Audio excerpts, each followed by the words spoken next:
past 3 years, and we're so grateful for his leadership. Help me welcome our board chairman of the family leader, Robert Kramer.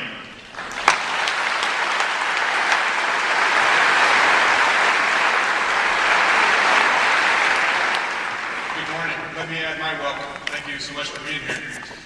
I'd like to say that my day job is building bridges for a construction company, but I also like to say that that's kind of my calling too. It's trying to build bridges with other people and relationships. So we've been working hard at the Family Leader to try to reach out and build bridges with other groups and like-minded people, across the state and even around the country.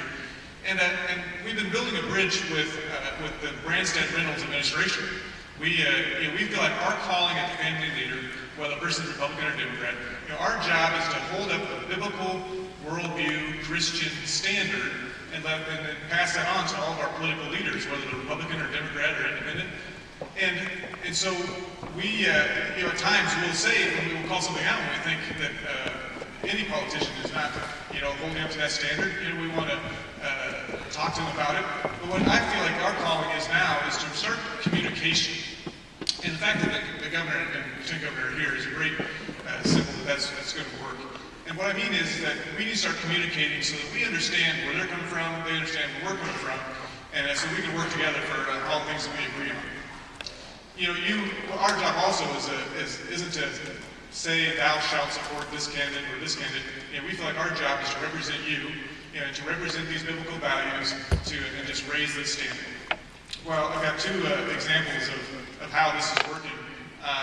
As many of you might know, Governor Branstad nominated me back in March to be on the Board of Regents.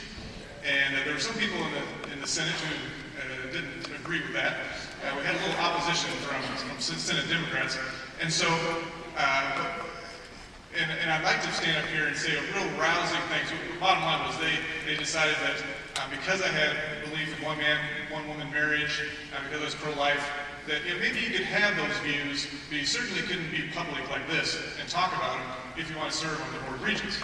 Well, we didn't think that was quite right, having done this test like that. And I was all ready to come in here and just kind of give a real rousing response on how we need to fight back.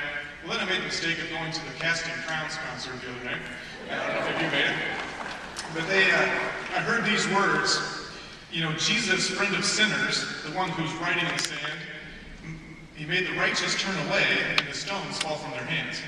Help us to remember we're all the least of these. Let the memory of your mercy bring your people to their knees.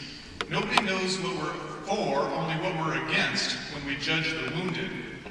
But what if we put down our signs, crossed over the lines, and loved like you did? So Jesus, friend of sinners, open our eyes to the world at the end of our pointing fingers. Let our hearts be led by mercy. Help us reach with open hearts and open doors. Jesus, friend of sinners, break our hearts for what breaks yours. So, yeah. So my heart does break, even for our political opponents, that because they need to see the light, and they need to see Jesus, and they have their eyes open.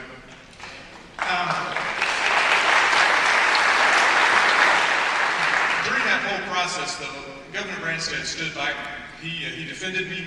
He stood up and stood up to those who were saying things that weren't true about me.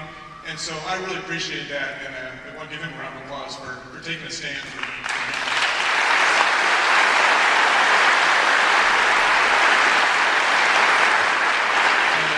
I'm going to tell you one more story before I introduce Lieutenant Governor Kim Reynolds. She's going to come and speak a little bit and then introduce the governor further. But I want to make one little announcement that after they both speak, we'd like you all to stay here. We're going to see a short video, and then Bob's going to come back with a couple announcements before we dismiss for lunch. But I had the great pleasure just got back last Tuesday from South Africa doing a missions trip with the Blessman Ministries. And Lieutenant Governor Kim, known as LGK, and her husband Kevin, known as K. Actually, I just made that up.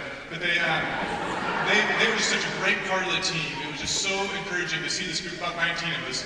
And we went over and we were feeding kids. We were giving kids shoes, and to see Kim Reynolds washing the feet of kids and putting shoes on them, praying with some elderly ladies, holding babies.